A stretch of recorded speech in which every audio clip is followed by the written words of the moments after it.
Buhay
natin sasambay sa buhay natin, Lord. Let's continue to worship the Lord. Lord, our heart. Holy Spirit, fill our heart. Fill our heart, our soul. Take it.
mula dito. Naririnig ka. Come on, sing it. Sing it for Jesus. Sige, sigaw mo. Hangad ko lang ay mamalagi sa presensya mo. Anak buhay, ako'y ginago ng pag-ibig mo. Hangad ko lang ay mamalagi sa presensya mo. Luwalhati ang pangalan mo. Come on, sing it again, hangad ko lang ay mamalagi sa presensya mo. Natapuhan, ako'y binago ng pag-ibig mo. Hangad ko lang ay mamalagi sa presensya mo. Buwalhati ang pangalan mo. Come on! Hangad ko lang ay mamalagi sa presensya mo. Natapuhan, ako'y binago ng pag-ibig mo. Hangad ko lang ay mamalagi sa presensya mo. Buwalhati ang pangalan mo. Buwalhati ang pangalan mo. Buwalhati ang pangalan mo. Come on, sing it! Buwalhati ang pangalan mo. Come on! Buwalhati ang pangalan mo. Buwalhati ang pangalan mo. Buwalhati ang pangalan mo. Buwalhati ang pangalan mo.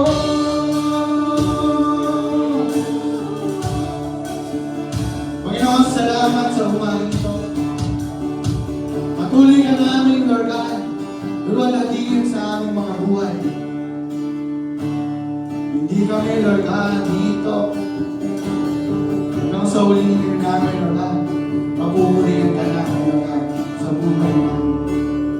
Salamat, Lord God, sa kapayapaan, sa presensya mo, Panginoon, sa pagmamahal na nagagaling sa iyo, Lord God, sa umagang ito. That we are here, Panginoon, na inisip mo kami sa umagang ito para magpuri, sumamba sa iyo, Lord God. We honor you in this place in our lives, Lord God. In Jesus' mighty name we pray. Everybody say, Amen. Come on, church, I don't want you to do it. Hanap ka ng tatlong katao. Hanap ka ng tatlong katao kung hindi mo masayang araw.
Masayang araw sa ating lahat. Amen po ba? Sino po yung na-bless sa ating praise and worship? Amen?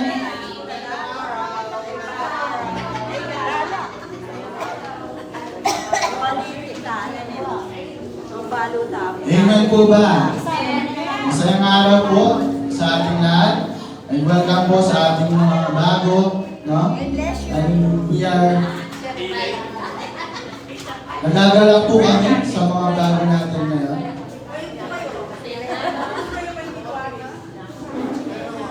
Sige po, tayo ay makaupo na. And ready na po natin yung tithes and offering natin because binibigay natin ito para kayo. And then, alam naman natin kapag nagbigay tayo, kailangan may bunggo sa ating puso. Amen po ba? And open ko lang yung 2 Corinthians chapter 9 verse 7. Gamit na po ito, itong verse na to. Ito lang naman yung sabi sa 2 Corinthians chapter 9 verse 7. Sabi ganyan, you must each decide in your heart how much to give. And don't give reluctantly or in response to pressure. For God loves a person who gives cheerfully. Amen po? And then sa Tagalog naman, para ano natin, no? Ang bawat isa'y dapat magbigay ayon sa kanyang pasya. Maluwag sa loob at hindi napipilitan lamang. Sapagkat iniibig ng Diyos ang nagbibigay ng may kagalakan. Amen? Tayo po pabaldong tithes and offering tamo na masakit tamo. Wala na akong pamasahe. Wala na akong gamitin kayo pa yun, ipamayad. Parang bills. Tayo po pabaldong. Pag po sabi ng mga niya, magalak tamo po pag mamaya tamo. Amen? Di ba gusto natin yung nagbibigay, hindi yung narinig lang. Gusto natin yung nagbibigay talaga, di ba? Masaya tayo kapag meron tayong nabigyan o natulungan, di ba? Kaya ganun din tayo sa Panginoon. Lalo tayong magalak kapag nagbibigay tayo sa Kanya. At huwag tayong mabigyan. Amen po ba? Sige, awakan natin yung mga tithes and offering natin. Sige, tayo na po tayo. And then, awakan po natin. And Father God, we thank you, Lord God, for this morning. Salamat, Lord God, sa mga biyaya mo sa amin na ibinibigay mo, Lord God. Na simple umaabot pa, Lord God. Ang mararanasan namin na galing sa iyo, Lord God. Kaya hindi kami, Lord God, na hinto at patuloy kaming susunod sa mga kumain mo, Lord God, sa pinapahutos mo, Panginoon, sa buhay namin, Lord God. Especially, Lord God, na inibigay, maibalik ang thanks namin sa iyo, Panginoon, at makapagbigay din ng offering sa iyo, Lord God. Salamat sa umagang ito, Lord God, na ikaw ang maluwalhati, Lord God, sa bawat binibigay namin sa iyo, Lord God. We honor you, glorify you. In Jesus' mighty name we pray. Everybody say, Amen. Sige po.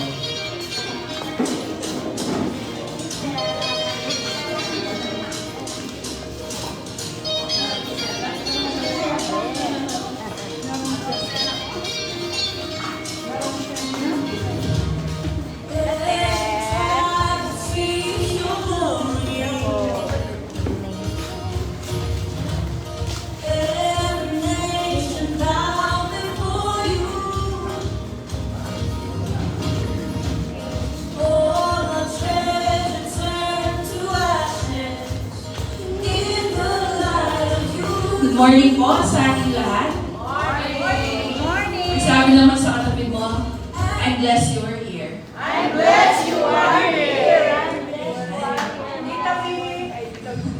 God is good all the time. Amen. Let us pray. Father, salamat po sa umaga nito. It is a privilege, Lord, na makaupo, na mapunta sa lugar na ito, Lord, to worship you in spirit and in truth. Salamat po sa iyong mga salita, bukas ang aming puso, ang aming kaisipan to receive your message, Lord. Nawa, Panginoon, baguhin niyo ang bawat isa sa amin. Hindi po kami lalabas sa lugar na ito that we have missed your purpose. Lord, your will be done and your kingdom come. Maraming salamat po in Jesus' name we pray. Amen. And amen. Welcome po sa True Vine World Harvest Church. No? A church that loves God and loves inequality. Amen. Last week po, pinag-usapan natin yung Word of the Year na binaba po ng ating senior pastor for our whole church dito sa Pilipinas and even sa abroad. No? So yung word po natin for 2025 is the word breakthrough. Sabi sa katabi mo, breakthrough. Breakthrough. Pag sinabi mong breakthrough, you are passing doon sa limitation mo right now. No? So kumbaga, merong pader na nakaharang sa'yo and that yung pader na yon, kumbaga is akagos ka from that harang or hadlang para mapuntahan mo yung God-given destiny mo this year. Amen po ba? Yan po yung ibig sabihin ng breakthrough. Kumbaga sa grade 1, makakapunta ka doon sa yung next level. Amen? Sino po yung gusto nun? Next level yung buhay mo. Amen? Ang tanong dyan, next level din ba yung pagsunod mo? Amen? Yun ang tanong doon eh. Ini-expect natin ng Lord na merong gagawing matindi sa taong 2025 sa kanya-kanyang buhay po natin. Pero ang tanong, meron ka bang gagawing kakaiba, kapatid, para kay Lord? Amen? Meron ka bang gagawing kakaiba? Unusual, hindi mo pa nagagawa sa buhay mo para magkaroon ka ng ibang klaseng experience this year. No? Meron pong sikat na quote from Albert Einstein na sabi niya, insanity is doing the same thing over and over again and expecting a different results. No? Kabaliwan daw yung mag-expect ka ng ibang resulta, pero ang ginagawa mo ay paulit-ulit lamang. No? Insanity is doing the same thing over and over again and expecting a different results. Amen po ba? Sino po yung nag-expect ng kakaiba this year? Please raise your hand. Amen. Ang tanong, willing ka bang gumawa ng kakaibang bagay? No? Sino po dito yung merong bahay? Naranasan niyo na po ba na naiwan niyo yung susi sa loob? O kaya umalis yung may dala ng susi, naglantay ka ng matagal? Naranasan niyo na po ba yun? Kaya mo po akapan eh, kalwa mo, balisan mo! Na di mo ba maninaya Kenny? Ha? O kaya naman yung sasakyan. Kung may sasakyan kayo, no, tapos wala kang duplicate or extra key, naiwan mo yung susi sa loob. No? O kaya naman, nawala yung susi mo. Ako nalaglag sa highway lahat. Diba? O si Daramel yan, nalaglag sa highway. Nalaglag yung po ito susi ang niya. Angeles. Amen? Naranasan niyo na po ba yun? Diba? Kahit maganda yung bahay mo, o kaya yung kotse mo, kung wala kang susi, hindi mo magagamit. Tama ba? Hindi mo makukuha yung benefits na meron ka kapag walang susi. Amen? Kaya this morning, yan po yung topic natin. Ano yung susi? Ano yung mga susi for your breakthrough? Kasi kapatid, kahit nandyan na yung breakthrough na binibigay ng Lord, kung wala kang pambukas, hindi mo siya mararanasan. Amen po ba? No? Meron kang safety deposit box. Let's say, meron yung lamang 10 milyon. Pero kung hindi mo alam yung code, hindi mo alam yung susi, hindi ka makapasok, you will not experience it. Tama po ba? Ganon din po sa gustong ipagkaloob sa atin ng Panginoon. In different aspects ng buhay natin. Hindi lang yan kaperahan, pwedeng kagalingan, restoration ng relationship, ng mga broken families, ano. So, iba-iba. Pwedeng healing, no? Pwedeng growth, or anumang stagnant or barren sa buhay natin. Pwede tayong bigyan ng breakthrough ng Lord. At maaaring nandyan na yan sa tabi mo. No? Kaya lang hindi mo nararanasan kasi wala kang pambukas. Wala yung mga susi. Kaya Kaya this morning, yan po yung ating pag-uusapan. Ano ba yung mga pambukas para maranasan natin yung mga pinangako ng Lord sa atin this year na breakthrough? Excited po ba kayo? Amen. Amen? Sabihin mo sa katabi mo, tigil na muna ang drama this 2025. Ano? Tigil na muna ang drama. It's time for action. Amen?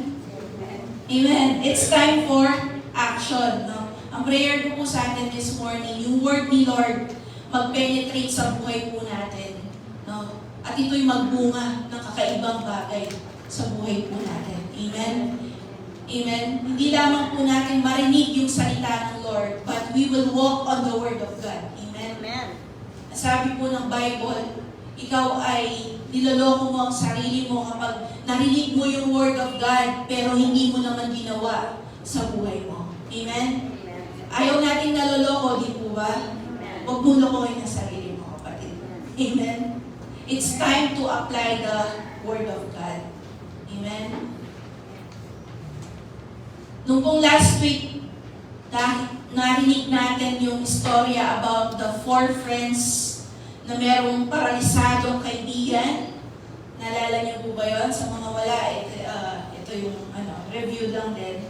No? Meron pong 4 friends no, na nagdala ng kanilang paralisadong kaibigan kay Jesus. No? At marami po silang pinagdaanan before makalapit kay Jesus.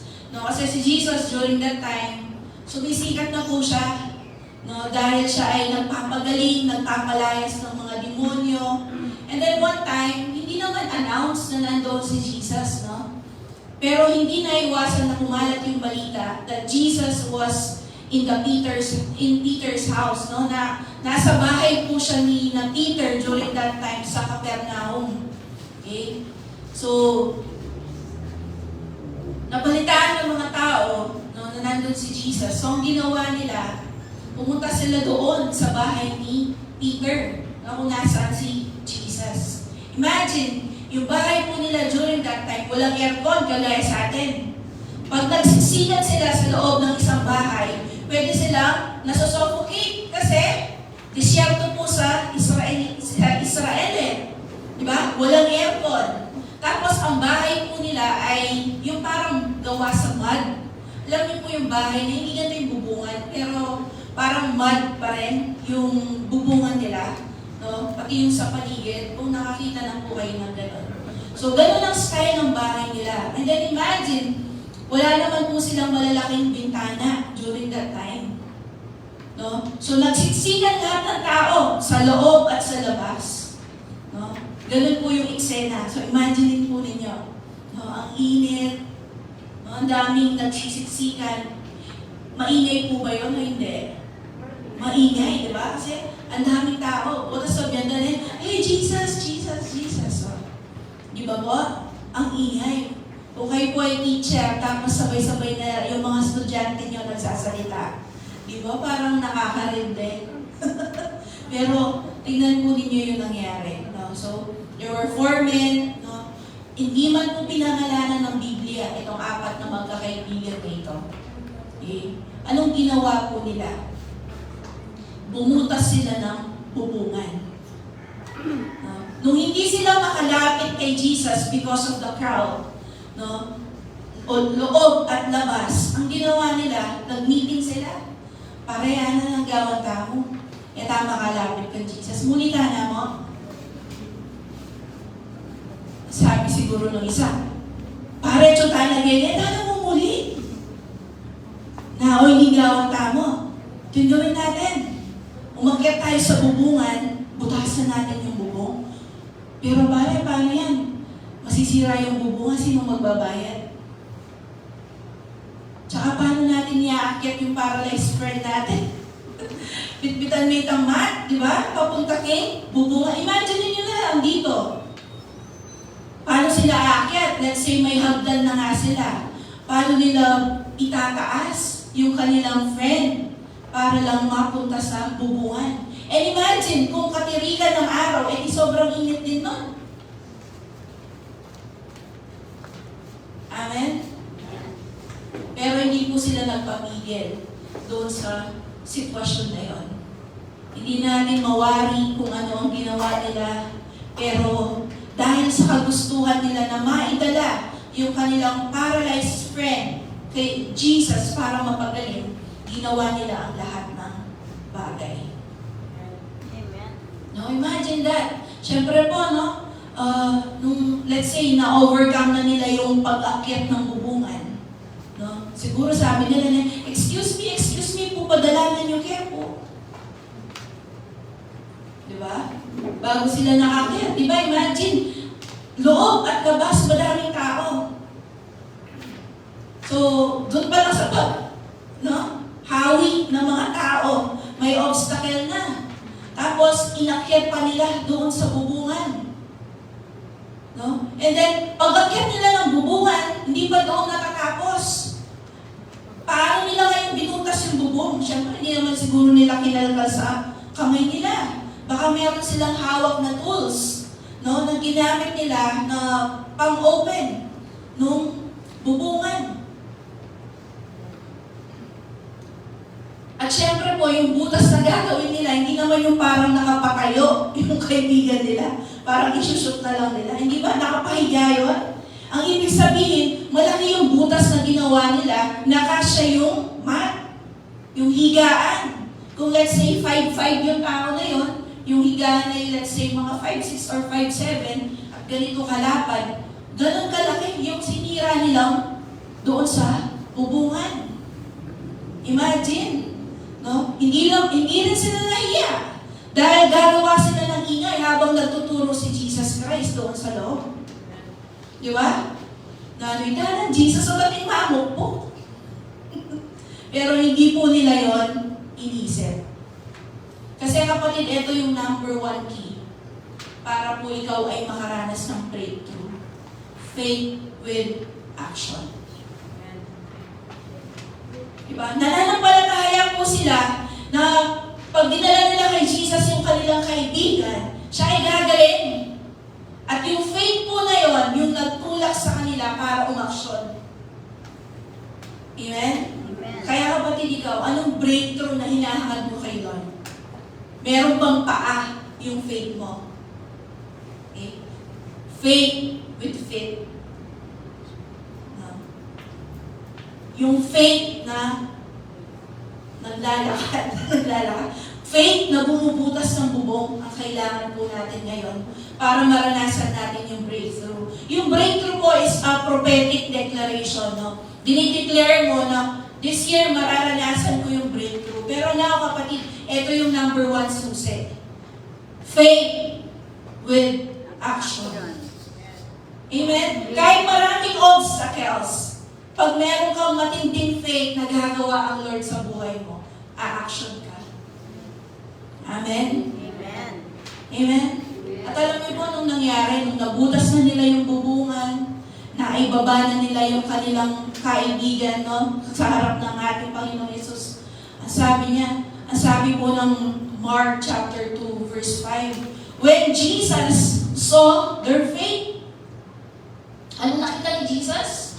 Their faith. No? Hindi yung Jesus heard their faith. No? Hindi lang sila puro salita. But Jesus saw. Ibig sabihin, nakita ng Lord yung kanilang faith in action, in flesh. So, kapatid, tanong, nakikita ba yung faith mo? Amen? Nakikita ba yung faith mo? When Jesus saw their faith, He said to the paralyzed man, "Son, your sins are forgiven." Amen? Amen. Are you willing to do things na hindi mo pa ginagawa before? No? Yung mga magkakaibigan na ito, they think outside the box. Kasi pwede naman na parang pagkatapos ng event o pag-teach ni Jesus, pwede naman na sali sila. Nekitang secret one day Jesus, solohan eh. Pero they have this sense of urgency na dapat madala ko na itong kaibigan ko na ito. Hindi natin alam, baka agaw buhay na ba siya? or ano, pero hindi na sila nagpatumpik-tumpik. Amen? Ganon din po yung sa action natin. Huwag kang magpatumpik-tumpik. Hakbangan mo yung faith mo kay God.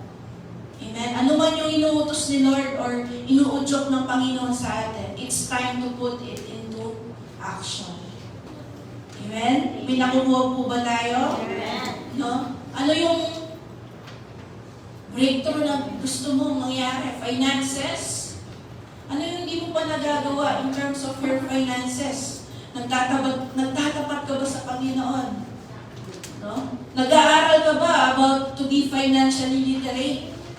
No? Kahit panoorin mo lang si Chinkitan, hindi yan sponsored, pero, di ba? Mag-aral ka. How to budget, how to invest, how to create more money. Kasi gusto mo ng breakthrough eh. Ano yung part mo na gagawin for you to experience that breakthrough? Tandaan mo, kapatid, si Jesus, inantay niya yung action nila. And then doon nila na-receive yung miracle of healing. No? Faith with action. Number 1, susi. May faith ka na gumagawa. Ang sabi po ng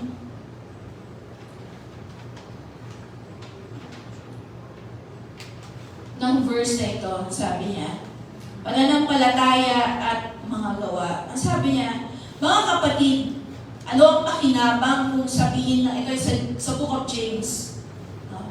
Mga kapatid, ano ang pakinabang kung sabihin ng isang tao na siya ay may pananampalataya? Ngunit hindi naman niya pinapatunayan ito sa gawa. Maililigtas ba siya ng ganoong uri ng pananampalataya?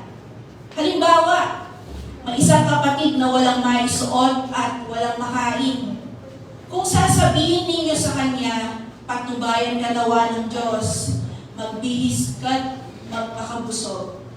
Ngunit hindi naman ninyo siya binigyan ng kanyang kailangan, ano ang silbi nun? Gayon din naman, patay ang pananampalatayang walang kalakip na gawa. Kung baga wala mo, nilapit ko kaya ka maraming po, sinabi mo, God bless you, brother. God bless you, sister. Kumandili ng monay natin chismis. Amen? Sabi ng verse, walang kwenta yung ganoong klase ng pananampalataya. Amen?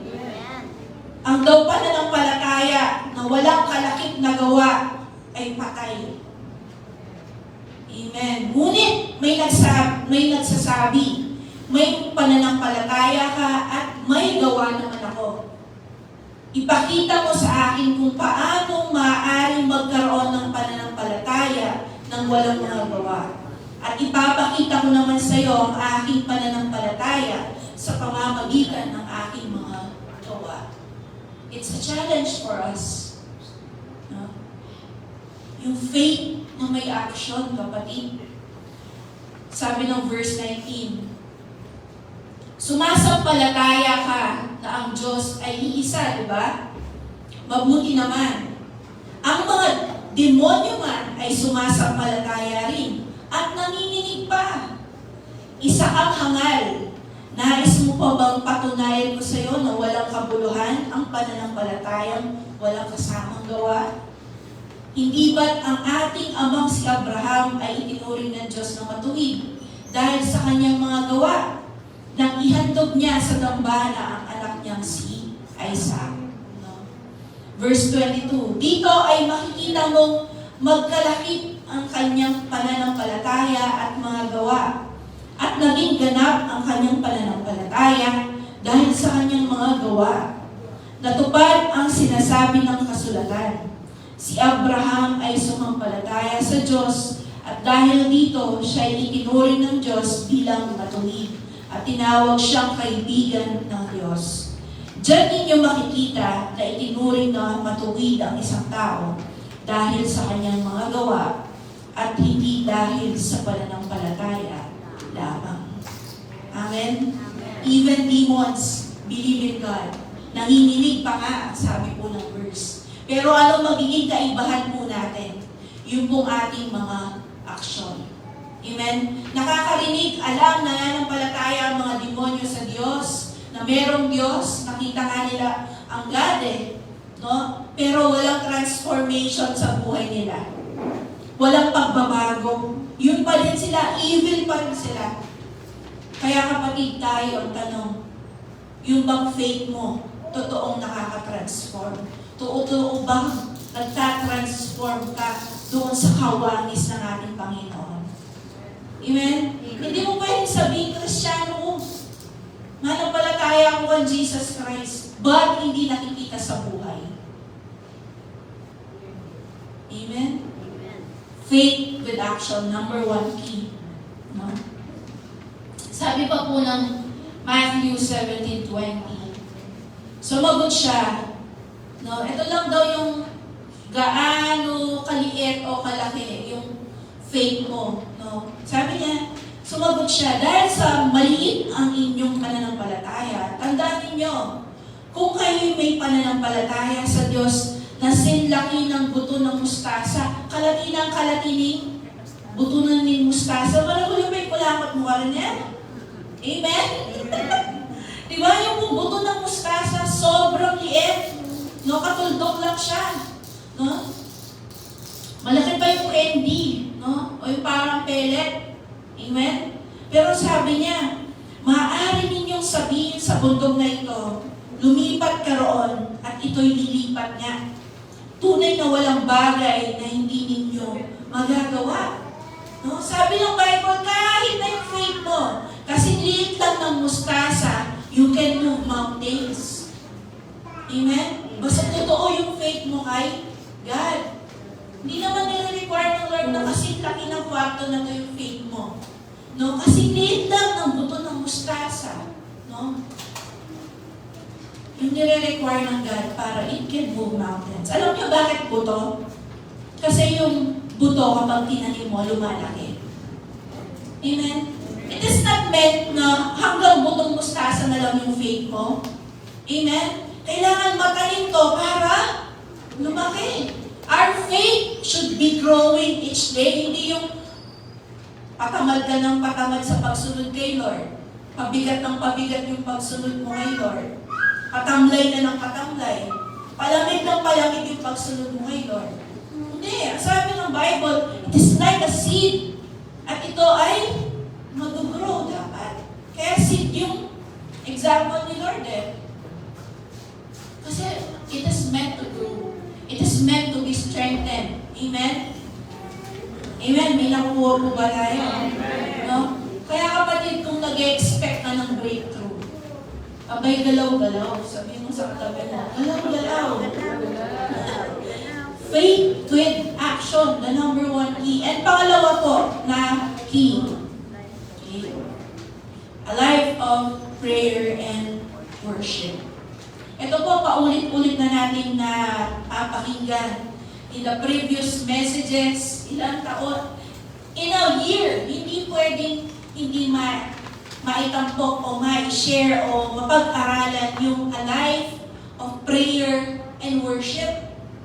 Sabi mo sa katabi mo, 2025 na mga di na mo.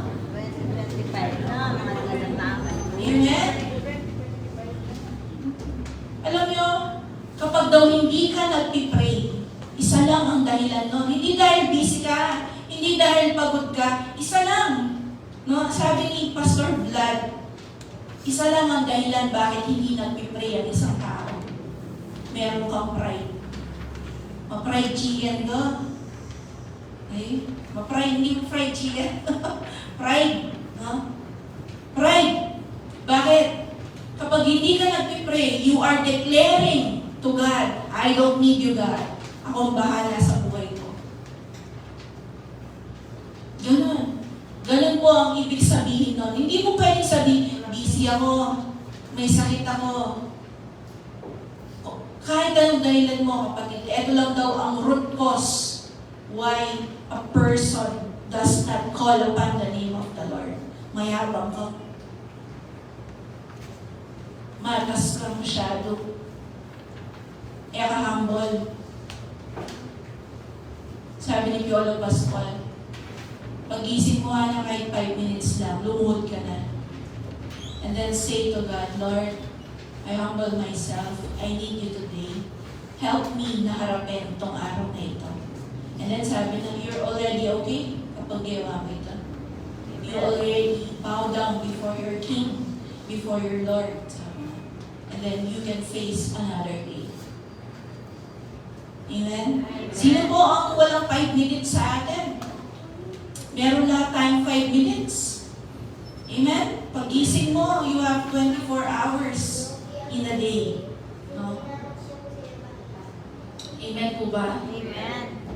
Inuulit-ulit po sa atin kasi baka hindi pa po tayo consistent sa ating prayer life, sa ating worship sa Panginoon. No? Kahit naglalaba ka, nagdadrive ka, nagluluto ka, play mo yung song. Start to worship God. No? Kahit anong ginagawa mo, naglilinis ka, naglalampaso ka, make it a lifestyle to worship God. Amen? Amen. Amen. Amen. Imagine, meron kang iPhone 16, pero low bat. Di ba ang ganda ng camera ng iPhone? Hindi kagaya ng ibang brand habang tumatagal, lumalabo yung camera, di ba? Pero yung iPhone, di ba ang ganda? Talagang kahit pati yung pores and blackheads and whiteheads mo, kuwang-kuwa pag nag-selfie ka.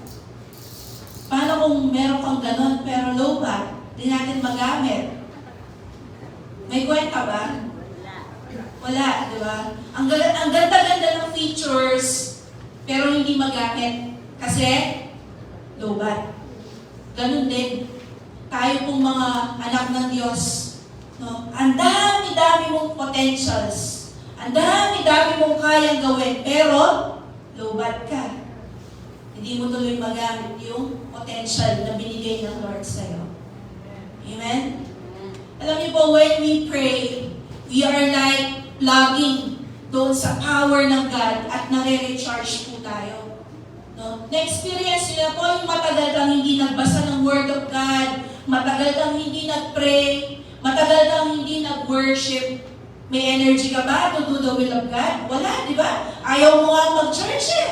Ang dami mo ng dahilan. Critical ka na, negative ka na. Gusto mo nang mag-quit sa ministry.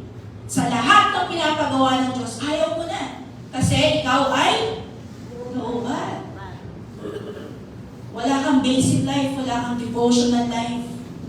Ouch, ate, ako yan ay pinapatamaan mo. Hindi po. Si Lord po nangungusap sa atin. Hindi ko naman alam anong personal life mo. Hindi ko naman ini-scrutinize anong ginagawa mo, di ba? Only God knows. Amen? Kapatid, pwede mong maloko yung mga tao, no? Patas-tas ka ng kamay. Pero Monday to Saturday, hindi mo kinakausap si Lord. Hindi ka nagde-devotion, hindi ka nagpipray, hindi ka nag-worship. No? Prayer mo, thank you God. Amen. Second key, life of prayer and worship. Meron pong story sa Bible, sina Paul and Silas. Nung po sila hindi nakip, hindi dahil meron silang kasalanan, but because they were preaching, no? And then merong isang slave girl na marunong manghula because the demon was giving her power para gawin yon. So, ang kanyang mga amo ay kumikita dahil doon sa kanyang panghula. Eh dahil day and night, pina-follow niya sina Paul, and then sumisigaw siya that sila ay parang alagad ni Kristo, no? Narindi si Paul. Ang sabi niya, demonyo, lumayas ka sa kanya. Lumayas siya, nawalan siya ng kakayahan manghula. Nagalit ang kanyang mga amo, no?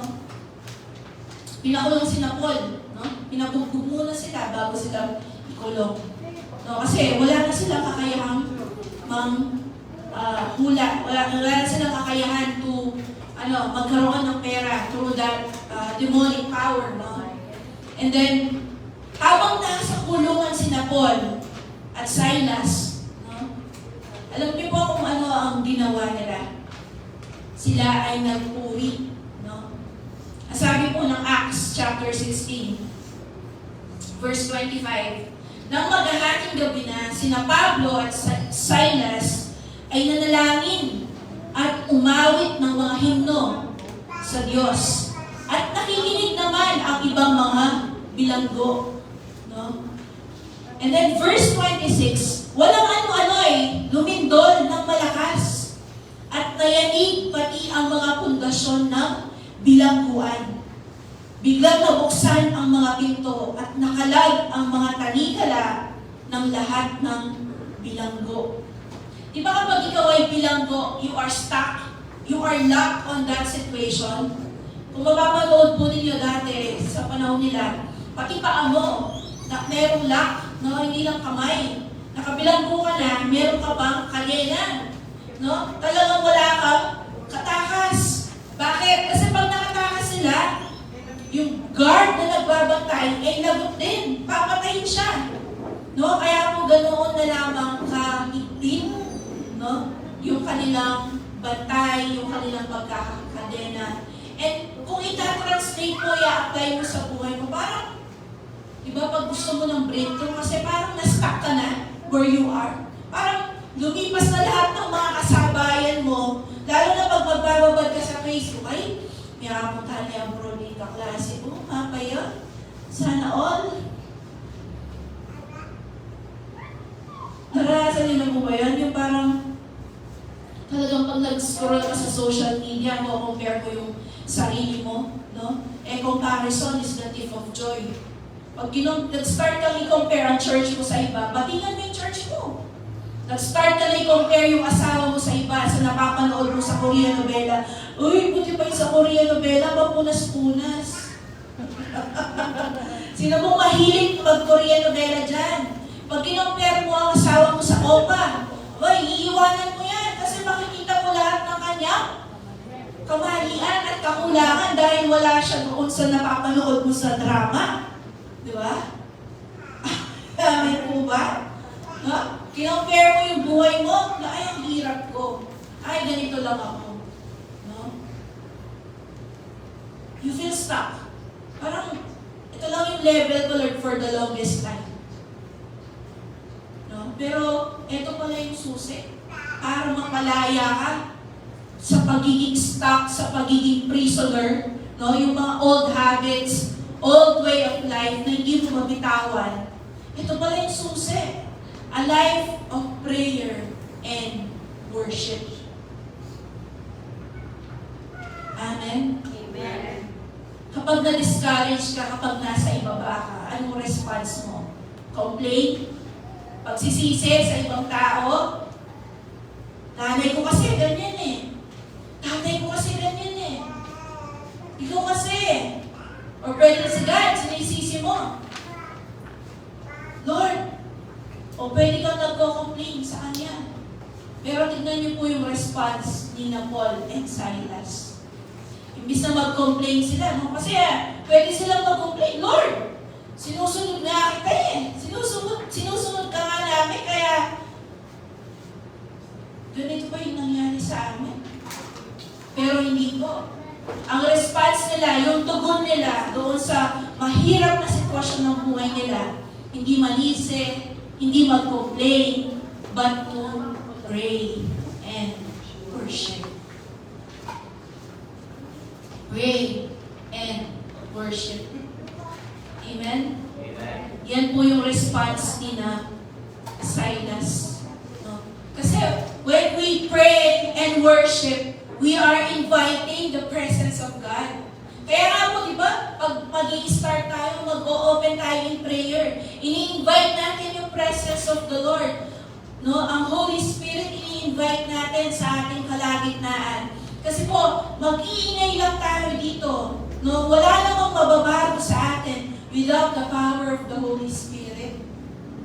Amen? Kaya kapatid, when you pray, when you worship, no, that is the atmosphere na bagay for the presence of God to come and rest upon you, upon your life, upon your house, upon this church. Amen? Amen. Yung mahirap dumadali pag nandyan yung presence ni Lord. Amen? Amen. Sabi po ng Genesis 39, verse 2 to 6. Ito yung prayer ko kay Lord. No? Sabi ni ng verse na ito, 39 to 6. Sa buong panahon ng paglilingkod ni Jose, si Joseph the Dreamer, sa bahay ni Potiphar, ay pinatnubayan siya ni Yahweh. Anumang kanyang gawin ay nagtatagumpay. Kapag kasama mo si Lord, sabi dito, kahit anong gawin mo, magtatagumpay. Napansin ni Potiphar na tinutulungan ni Yahweh si Jose. Kahit ibang tao mapapansin that the hand of God is in your life. Kaya ginawa niya itong katiwala sa bahay at sa lahat niyang ari-arian. Ginawa niya itong mayordomo. Ginawa siyang mayordomo at manager ng lahat ng ari-arian ni Potiphar. No, Potiphar is a high-ranking official sa Egypt doon sa time ni Jose. No? Diba, alam natin yung story niya from being anak ni Jacob. No? Pinatapon siya, binenta siya as slave. So napadpad siya sa bahay ni Potiphar. And then later, magiging bilanggo siya. No? Pero regardless, no, kahit saan siya pumunta, kasama siya ng Panginoon. Ginagabayan siya at pinagpapala. Mula noon, nasabi niya, dahil kay Jose, ay pinagpala ni Yahweh ang buong sambahayan ni Potiphar, pati ang kanyang mga bukirin. Kapatid, when you are a carrier of the presence of God, yung kumpanya mo, mabibless kasi nandun ka. Yung school mo, mabibless kasi nandun ka. Yung pamilya mo, mabibless kahit hindi sila Kristiyano. Dahil kasama mo yung presence ni Lord, mabibless. Ganun po yung nangyari kay Potiphar. Si Potiphar is not a believer of God, pero dahil kay Joseph, who was his manager, binless siya ng Panginoon. Sabi niya, pati yung kanyang mga bukirin. Kasi po, during that time, ang kumpanya ay bukirin. No, the businesses are agricultural. Kaya po, that's the way of to see the blessing. Dadagdag yung mga hayop, dadagdag yung mga ani. No? Sabi niya, pinagkatiwala ni Potiphar kay Jose ang lahat, maliban lang sa pagpili ng kanyang kakainin. Yun na lang ang iniisip ni Potiphar. Ano kayang kanang mo kay Bat? Ano kayang almusal mo mamaya? Yun na lang ang iniisip ng Potiphar. Dahil lahat pinagkatiwala na kay Jose. Dahil lang, God was with Joseph.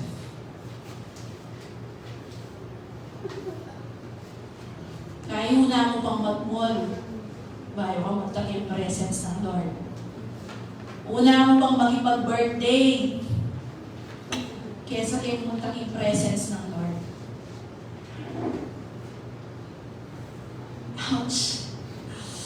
Aray ko, Lord. Amen? Amen. Prayer and worship invite the presence of God. Kaya English po niya sa tingin, the Lord was with Joseph. Pag-pray mo, Lord, be with me every second of my life. Diba? Moses, sabi ng Moses, nung palabas sila ng Egypt, nasa desert, papunta na sila sa promised land. Baba, Lord. Lagi mama ko, ano yung kaya bayan na, no? Kasi ang tatak, ang pagkakaiba namin, sabi ni Moses, sa ibang tao, sa ibang nasyon, ay yung presence mo, Lord. Yun dapat ang nagse-separate sa atin, that God is in our lives, at yun ay nakikita ng iba. Amen? Faith with action, a life of prayer and worship. Tanungin mo yung katabi mo, kamusta yung life of prayer and worship mo? Buhay pa ba? May fire pa ba? May life. Amen? Ano man yung tanikala na nag-i-stuck sa atin na hindi tayo makamove para doon sa maranasan natin yung breakthrough ng Lord. Mabibreak siya kapag ginawa mong lifestyle yung prayer and worship. Ang prayer mo dapat, Lord, gawin mong parang paghinga ang prayer and worship sa buhay ko. Natural lang dahil anak mo ko. Diba? Ang paghinga, hirap na hirap ka bang sa paghinga? Di ba natural lang? Hindi mo nga namamalayan kung umihinga ka at nag-exhale eh. Diba? Inhale, exhale, inhale, exhale. Pag pinansin mo, doon lang parang maano mo, diba? Pero kung meron kang ginagawa throughout the day, natural lang yung paghinga, hindi mo namamalayan. Hindi ka hirap na hirap, pero na lang kung meron kang asma o sakit sa puso o sakit sa baga. Pero natural na natural sa atin ang paghinga. Amen? Now that you are a child of God, a Christian na tinatawag, a Christian na kiniklaim mo, dapat lang ang prayer at worship ay parang paghinga. Hindi ka na dapat parang struggle na struggle sa paghinga. Hindi ka na dapat parang struggle na struggle sa pag-pray and worship. Kasi, natural lang yun sa'yo, anak ka ng Diyos eh. Sabihin mo sa Lord, tulungan mo ako, ba't ako nag-i-struggle dito? Ba't ako nag-struggle sa pray and sa pag-pray and pag-worship? Pwede naman po humingi ng tulong eh. Nandiyan ang Holy Spirit. Ang sabi po ng Bible, the Holy Spirit is our helper. Sa lahat ng struggle natin, kasama po natin ang Holy Spirit. Ang sabi nga ng Bible siya ang tumutulong sa iyong manalangin, siya ang nagbibigay sa iyo ng faith, siya ang nagbibigay sa iyo ng kalakasan, ng desire to do what pleases God. Amen? Kaya kapatid, 2025 na, sabihan mo rin kasipin mo, it's time to pray, it's time to worship. Amen? Kung gusto mo ng breakthrough, yan po yung dalawang susi. And last key, no? Last key is full surrender to God. Sabi po ng Romans chapter 12 verse 1, kaya nga mga kapatid, alang-alang sa masaganang habag ng Diyos sa atin, ako'y nakikiusap sa inyo na ialay ninyo ang inyong sarili bilang isang handog na buhay, banal at kalugod-lugod sa Diyos. Ito ang karapat-dapat ng pagsamba ninyo sa Diyos. During the Old Testament, yung kanilang pag-o-offering ay madugo. Diba? Kasi pumapatay sila ng hayop sa altar para po i-offer na pambayad or pantakip ng kanilang kasalanan. No? So, madugo, no, in the Old Testament. But, yung kanilang ino-offer during that time, walang kapintasan. The best of the best. No? Ganun po yung requirement in the Old Testament na dapat yung i-offer mo, walang bahid ng duhis. Kaya pili, hindi abnormal yung animal. I mean, yung talagang healthy, the best of the best. Ganun yung klase ng offering during that time. At ngayon po, tayo, it is also parang sinisimbolize din ng hayop is yung mamatay ka na doon sa sarili mo so that you can offer your life to God. 2 weeks ago ba yun? Yung shinare ko yung my way, yung my will. Di ba? You cannot fully surrender kapag yun po ang nauuna. Buhay na buhay yung sarili mo. Buhay na buhay yung mga pagnanasa mo. No? Narinig ko po may pag-ala ako talaga. The Lord touched my heart when I heard Pastor Bong Saking of CCF. Ang sabi niya, basahin ko po yung notes ko. Sabi niya, hanggat hindi ka daw nagiging masaya sa Lord, kahit anong idagdag mo sa labas, hindi ka pa rin magiging masaya. Amen? Amen. hanggat hindi ka nagiging masaya sa Panginoon, kahit anong idagdag mo, whether nagkaroon ka ng bagong sasakyan, nagkaroon ka ng maraming pera, nagkaroon ka ng magandang bahay, kapatid, 1 week lang yung saya mo na yan. Pagkatapos mo, nahanap ka na naman ng dapat na mayroong bago para ikaw ay maging masaya, ikaw ay ma-hype, ikaw ay maging joyful. No? Kasi hindi ka masaya sa Panginoon eh. Kahit anong idagdag mo, naranasan nyo na yan, magkaroon ka ng bagong cellphone, bagong bag, bagong sasakyan. 1 week lang ang saya mo. 1 week, 1 month. Pero after that, hindi ka na naman magiging masaya. No? Bakit? Kasi hindi mo pa talaga nakikilala si Lord eh. Kung sino siya sa buhay mo. Kaya ang dami mong hinahangad. No? Uhaw na uhaw ka, sabi Pastor Bong sa akin. No? Uhaw na uhaw ka sa mga maraming bagay. Kasi hindi mo kilala yung Diyos na tinanggap mo sa buhay mo. No? Hindi pa talaga natin siya nakikilala kung sino siya. No? Parang ginagamit natin ng Lord eh. No? Para makamtan yung mga pangarap natin sa buhay.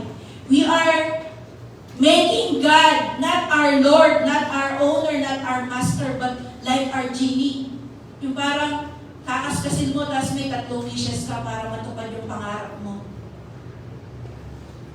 Di ba? Minsan ganyan din eh. Ang motivation ng prayer and worship mo. Kasi meron kang hinihingi. Imagine a person, no? Merong nanliligaw sa'yo. Kasi mayaman ka lang. Gusto niya lang pala yung pera mo. Yung mamanahin mo sa nanay at tatay mo kung may mamanahin kang lupa o lote. Masaya ka ba nun? No? Na mahal ka ng tao na ito dahil meron siyang makukuha sa'yo. Di ba anong sasabihin mo? Ay, wala ka man talaga kaluran. Fake lang yung pag-ibig mo sa akin. Gusto mo lang pala yung aking kaching-kaching. Di ba? Amen. Amen. Ma-appreciate mo ba yung ganong klaseng love? Pinuntahan ka kasi pala may kakilala? Ay, mayroong kailangan? Ay, magchat-chat. Kamusta na ka, Dar? Isa ka lang manutang.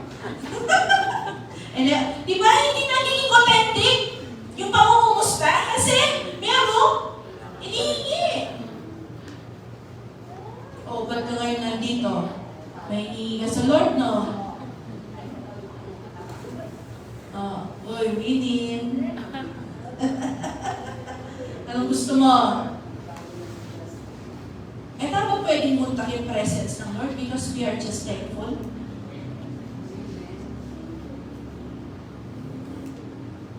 Salamat Lord, mabiyak. Salamat na din mong kaligtasan. Amen? Amen.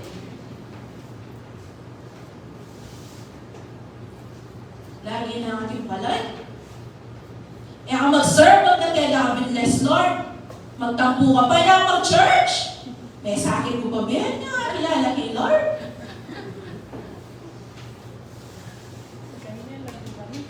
Happen. Amen. Ay natututunan po ba tayo? Amen. Diyan may pang timeline ni Lord. Lord, ang gana akong ngayon isimba. Nung ngayon may sagutan yung panalangin ko, bahala na. Lakwanda na ka. Magbalik na ako ito. Ito manirik ka tila. Amen. Isip kasi natin, gagamitan si Lord eh. Power siya or tool para makuha mo yung pangarap mo. Sabi po ng Psalm 37 verse 4, delight yourself in the Lord. Sa Tagalog, magpakasaya ka sa Panginoon and He will give you the desires of your heart. Delight yourself in the Lord and He will give you the desires of your heart.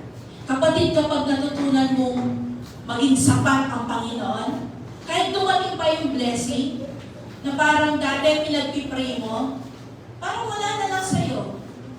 Kasi nakamtan mo na talaga yung real treasure eh. O bakit ka yun? Kung real treasure pala yung nasa puso natin, ang tinanggap po natin. O bakit parang pag nabubuhay ka, o nakikita kita, parang lugmok na lugmok ka? Dahil wala pa yung pinagpipray mo. Eh, nasa buhay mo naman si Christ. Hindi pa ba siya yung greatest treasure? O ba't di ako masaya? O ba't katamad mong maglingkod ka, Lord? O ba't di ako susunod ka, Lord? Full surrender to God. Number 3 po yan. May nakukuha po ba tayo? Amen. Gusto niyo pa po ba? O tama na, Ate Wilma. Sabi po ng verse na ito, no, sabi niya, sinabi ng Panginoon na ito ang panahon para magbalik loob kayo sa Kanya ng buong puso. This is the time. This is the time. Sabihin mo sa katabi mo. This is the time. Na magbalik loob kayo sa Kanya Magbalik sa atin. ng buong puso. Kapatid, pwedeng nandyan ka. Nakikita kita everyday o every Sunday. Pero wala na yung puso mo dito. Pwedeng physically present ka. Pero wala naman yung loob mo sa Panginoon. Sabi po ng Lord, magbalik loob kayo sa Kanya. Paano? Ganitong paraan daw. Na nag-aayuno, nananangis at nagdadalamhati. Every time that I see a person turn away from God, itang alam mo dati na talagang on fire siya sa Lord and then biglang mawawala yung fire. Nararamdaman niyo po ba yung parang nabobroken heart ka din? Yung parang you feel the heart of God na kamata. Itong malungkot ka, no? Kasi nawala po yung fire, nawala yung passion sa pagsunod sa Panginoon. No? Sabi niya dito, it's time na magbalik ng loob sa Panginoon. Mag-ayuno ka, manangis ka, magdalamhati ka, magsisi kayo ng buong puso at hindi pakitang tao lamang sa pamamagitan ng pagpunit ng inyong mga damit. Kasi dati, pag nagpa-fasting po sila, inaalis nila pati yung magaganda nilang damit, susuot sila saklot. Alam niyo po yung ng harina? Parang tela ng harina, kung saka ng harina. Ganon. Ganon ang suot nila. At naglalagay sila ng ashes sa ulo nila. Hindi sila kumakain. Hindi umiinom man during that time. No, ganon yung klase ng kanilang pag-aayuno. Talagang kapakumbaba na loob. The way of humility that they show to God. No? Kaya kapatid, kung hindi ka lumulod sa Lord, 2025, lumulod ka na kay Lord. Yung hindi mo ginagawa dati, gawin mo ngayon so that you can experience the breakthrough. Hindi lang pera, kapatid. Hindi lang yung, ay, mag-breakthrough ko. May nasasakit, may kagaya kong sakit. Pwede, abi ito. Pero more than that, kailangan mag-breakthrough ka on your personal relationship with God. Yung dati hindi ka consistent sa prayer and worship, magiging consistent ka. Yung dati tagaupo ka lang. Now, you have the heart to serve other people. Amen. Hindi lang po breakthrough yung kasing-kasing. Pwede, kasi ngayon, pwede. But not all the time, kapatid. Yun yung hinahangad mo yung breakthrough. Hindi naman madamot ang Panginoon. Yes, He can bless us. But kapatid, hindi dapat yun yung motivation mo para, ay, mag-pray ko. Ay, gawang ko yung increase, hindi gamitan ko rin yung sarili so that I can have my dreams. Pwede po yun, pwede. Di masama mangarap, mag-goal. But the number one na dapat i-breakthrough mo, kapatid, your relationship with the Lord. Amen? Amen. Dati wala ka sa cell group. O now, join cell group. Dati hindi ka nag-wheel, dati hindi ka nag-invite. O kaya, baka dati ginagawa mo yun, and now, hindi mo na ginagawa. Ibalik mo. No? Amen. When we go to the altar, we are to sacrifice our whole life. No? Sa altar ng Panginoon. Sinasacrifice po natin yung ating buong buhay. Amen? Sacrifice yung mga old habits, old life, mga bisyo, mga pangit na ugali na meron ka. I-sacrifice mo lahat yan sa altar ng Panginoon. No, sabi ng verse 13, magsisi kayo ng buong puso, ipakita ang tao lamang. Magbalik loob kayo sa Panginoon na inyong Diyos. No, dahil mahabagin siya at maaalahalin. Mapagmahal siya at hindi madaling magalit. Handa siyang magbago ng isip upang hindi na magpadala ng parusa. The heart of God is not to condemn us. Sabi ng Bible, sino man ang lumapit sa Diyos ay hindi napapahiya. Kahit anong ginawa mo in the past, basta lumapit ka sa Panginoon na merong humility, humble na puso, tatanggapin ka ng Panginoon. Sabi niya, hindi siya magagalitin. Mapagmahal ang Diyos. Amen? Kapatid, hindi po tayo kinokondem ng mensahe na yung umagang ito. But gusto po ng Panginoon, maranasan natin yung kasiyasiyang buhay na inahanda niya para sa atin. But it's up to us as well kung gagawin ba natin, susundin ba natin yung salita ng Panginoon. Amen? Amen.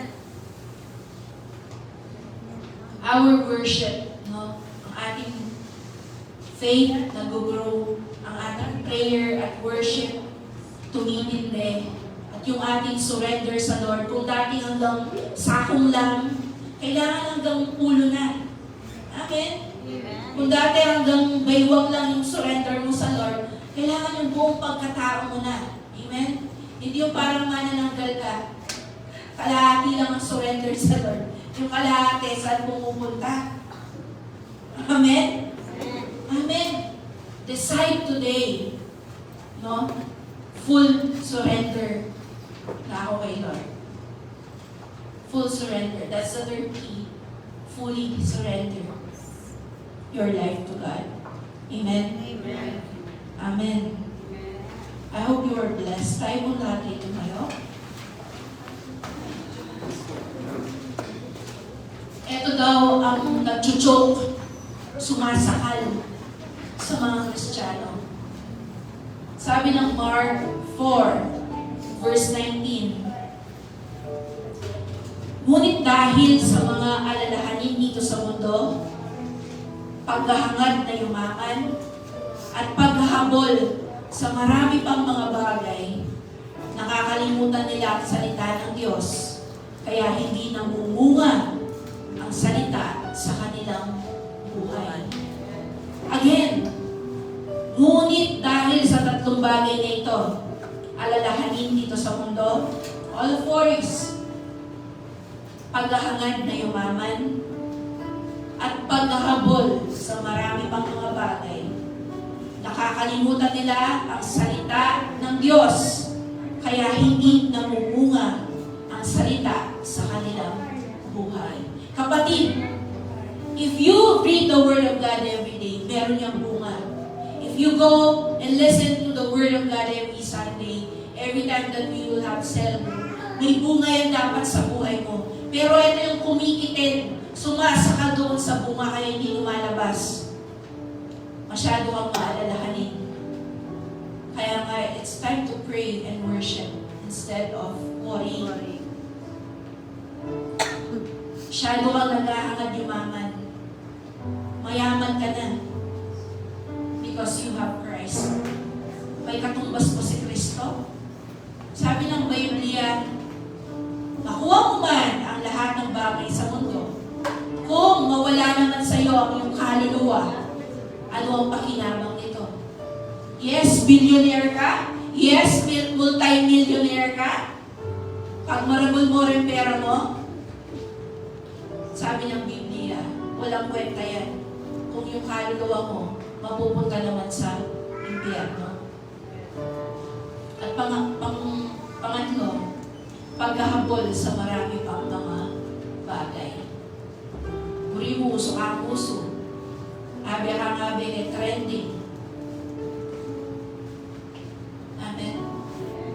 Dalawa lang ang bagay na sinabi ng Biblia na habulin sa buhay. Righteousness and the kingdom of God. Amen. Ang sabi doon sa Matthew 6:33, and all these things shall be added unto you. Lahat ng kailangan mo at pwedeng gusto mo sa buhay, idadagdag na lang daw sa atin. Amen. Kapatid, kung gusto mong mag-breakthrough this year, you should have faith with action. Hakbangan mo yung message, yung word na nare-receive mo sa Panginoon. A life of prayer and worship. Kung dry yung buhay Kristiyano mo, it's time to rebuild our altar to God. No? Mag-umpisa kang manalangin. We have prayer moments every 5 a.m. online. We have prayer works here every Wednesday, 7 p.m. It's time na buhayin mo yung lifestyle of prayer and worship. At pangatlo, full surrender to God. Amen. Amen. Come on, let's just ask the help of the Holy Spirit. Holy Spirit, tulungan niyo kami sa aming mga kahinaan.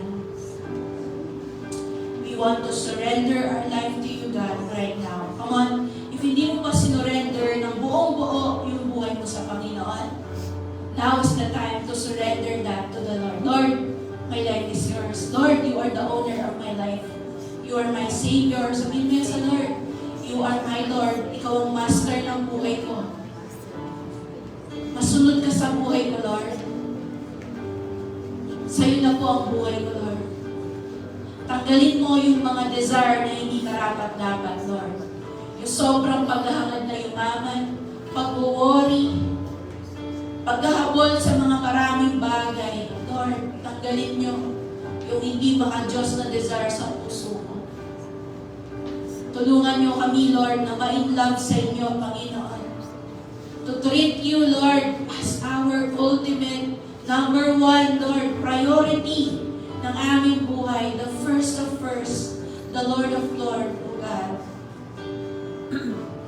Tawarin niyo po kami. Now is the time to ask for forgiveness of God. Huwag mong pansinin yung katabi mo if you want to bow down, if you want to kneel down before the Lord, if you want to raise hands. Come on. Kung ano yung inuudyok sa'yo ng Holy Spirit, just do it. Huwag mong pansinin yung katabi mo. It's between you and God right now. Come on, surrender that. Yung masamang ugali na yan, yung kahinaan na yan, yung kasalanan na yan. Now is the time to surrender that to the Lord. Yung vision na yan, na hindi mo matanggal-tanggal, gusto mo sumunod, gusto mong bumait. At hirap na hirap ka. Hirap na hirap kang mag-pray. Now is the time to be truthful to God. Hallelujah, Jesus. Holy Spirit, we ask you to move right now in the hearts of your people. Continue to flow right now. Hallelujah, Holy Spirit. We need your power, Holy Spirit. Tulungan niyo kami to overcome all of our weaknesses in the name of Jesus. Holy Spirit, empower your people right now to live in holiness and righteousness. Hindi lamang, Lord, finances ang aming breakthrough, but Lord, there will be healing, Lord, healing in our minds, healing in our body, healing in all of our relationships, Lord God. Healing in our spiritual life, Lord. Breakthrough, Panginoon. Lord, break every chains right now. Lahat po ng mga tumatalikala sa inyong mga anak, ba't hindi sila makasunod, Lord, right now. Break every chain, Lord God. Break every chain in the name of Jesus. In the name of Jesus. Lord, let there be healing, Lord, right now. Let there be healing, Lord. Restoration, Lord. Make your people whole again, O Lord God. Lord, right now, we command every open door of the enemy to be closed in the mighty name of Jesus. Lahat po ng mga open doors na kaaway sa buhay namin, we command them to be closed right now in the name of Jesus. Come on, release that unforgiveness, kapatid. I-release mo na yung kabigatan na yan. Release mo yung complaining and murmuring na yan. Surrender it to God. Hallelujah. Salamat, salamat po, Panginoon. Lord, kung kagaya ng isda, they can't live without the water. Kagaya ng mga puno, they can't live without the soil. Lord, ganun din kami. We cannot live without your presence. Sisingap kami, Lord. Malfunction in BME without your presence. Yeah, Lord, we invite your presence to dwell in our life. Come on, invite the presence of God. Manok na ang Lord, yung BME. Manok na ang maging pamilya, Lord, your presence, Lord, we invite your presence to rest upon this church, upon Barangay Palikuan, upon our nation. Oh Lord, help us to be a carrier of your presence, O Lord God. Dahil pong salamat, Lord. Come on, let's just sing this song, I Surrender, from Hillsong. Palabas natin yung lyrics. And let's make this as our closing prayer. Say, I surrender to the Lord. Hallelujah. Lord, we look to you tonight. Sige po, let's just take our time. Allow the Lord to minister to us. Huwag mo munang isipin yung gagawin mo mamaya. Just focus on the Lord. Hallelujah. Just feel the presence of God. Hallelujah. Allow the Lord to move in your heart, to move in your mind. Huwag mong pagmatigasin yung puso mo. Come on, now is the time to activate your faith.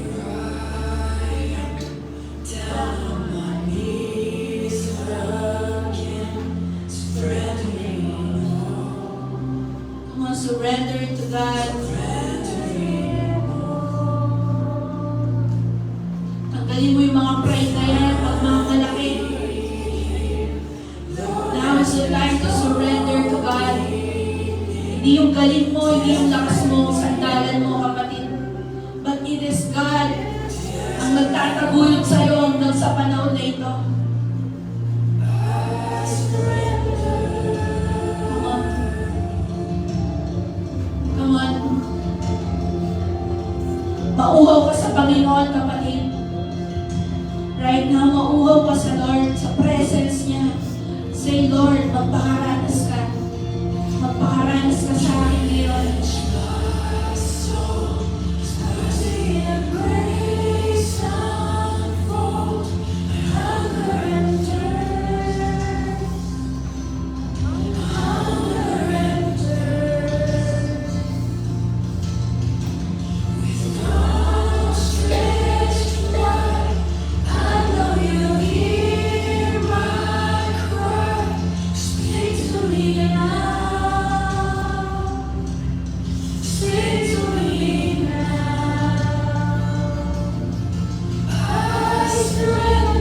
Gawin mo totoo yan, kapatid, sa puso mo.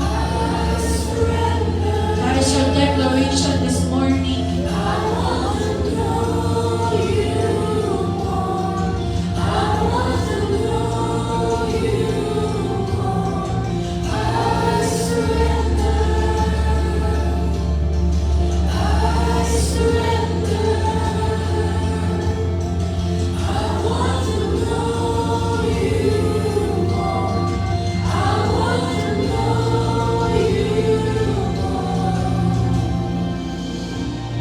Yes, Lord. Even that hopelessness, yung kawalan ng pag-asa, that you want to quit, surrender mo yan sa Lord, kapatid. Ano bang role mo na binigay ng Lord? Come on, don't surrender. Surrender mo yung thought na yan sa Lord. All the negative things. Yes, Lord. Jesus, Lord, have your way. Lord, have your way in me.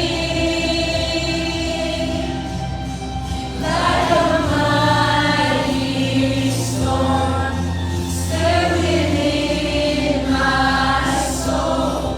Lord, have your way. Lord,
just surrender them to you, Lord God.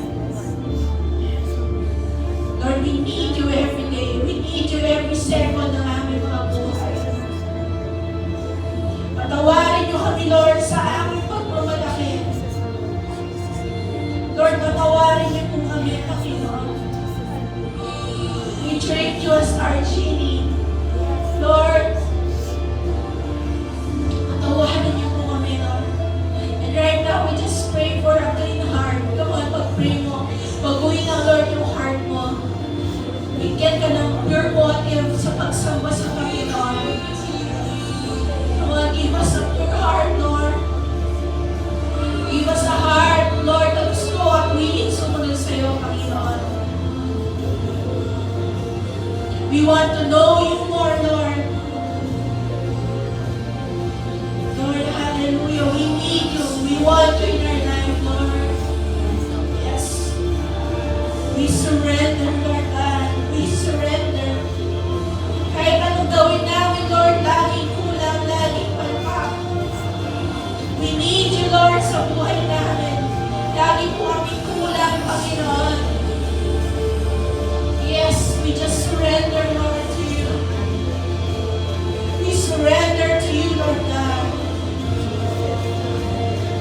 We surrender, Lord, to you.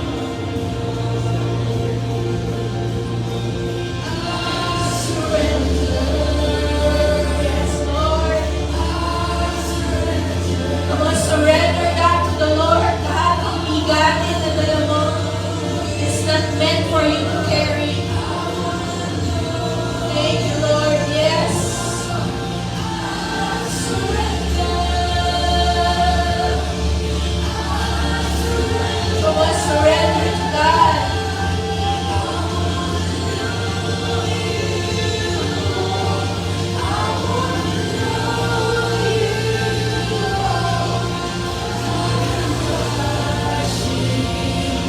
Yes, Lord. Jesus, Lord, have your way. Lord, have your way. In me.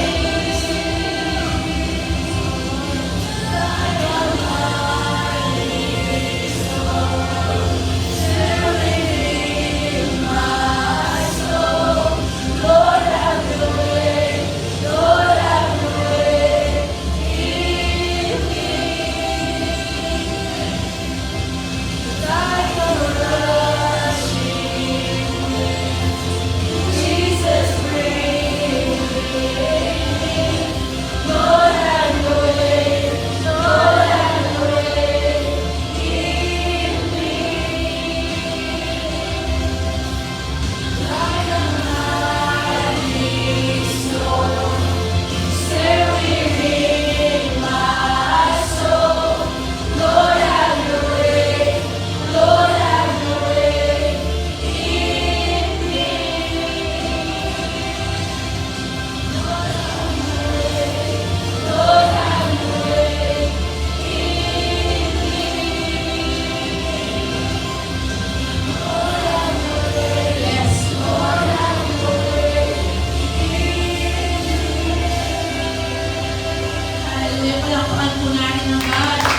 Ang malakas na palakpakan para sa Diyos. Hallelujah. Kapatid, inapuyan po tayo ng Lord this morning. Huwag mo lang hayaan tumamig yan at mamatay. Continue to fan the flame in our hearts. Thank you, Lord. Salamat po sa powerful message mo, Panginoon, sa iyong Holy Spirit. Salamat sa pagkilos mo ngayong umaga nito, Panginoon. Lord, tunay nga po, ibalik mo yung life of prayer and worship at yung strong faith sa inyong mga anak and a full surrender to the Lord. Tawagin po natin ngayon si Marita. Okay. So let's raise our hands and receive the blessing of God. The Lord bless you. I receive. The Lord make His face shine upon you. I receive. And be gracious unto you. I receive. Have a blessed week.